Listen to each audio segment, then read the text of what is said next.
তোমার মা ওই আগুনের দিকে চেয়েছে, মনে মনে ওই প্রার্থনাই করছে, আল্লাহ তোমার কাছে যদি বিনিময় লাগে তাহলে এই আগুনে তুমি আমাকে পোড়াও, কিন্তু কিন্তু আমার সন্তানের তুমি ভালো করো।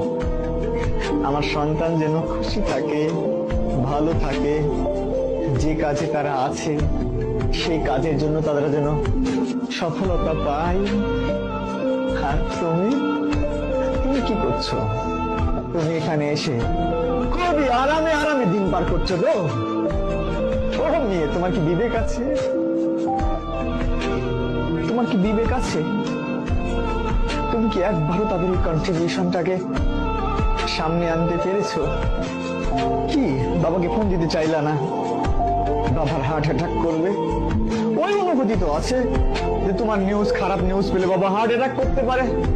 তাহলে কতটা যন্ত্রণা পেলে একটা মানুষ কলাপস করতে পারে, এই অনুভূতি আছে। কিন্তু নিজেকে সিরিয়াস করা যায় না যে 100% আমি আমাকে সম্পৃক্ত রাখলাম, এখন থেকে কোনোভাবেই এলোমেলো ভাবে সময় নষ্ট করবো না। আমি নিজে বিশ্বাস করি, খুব করে বিশ্বাস করি, এখানে সবচেয়ে ভালো শিক্ষক দিলেও সব পেপার গুলো একদম হুবহু করছি, এখান থেকে হবে কোশ্চিন গুলো, এই ব্যাপারগুলো ইনশিওর করলেও বন্ধ করে দেখো বুড়ি,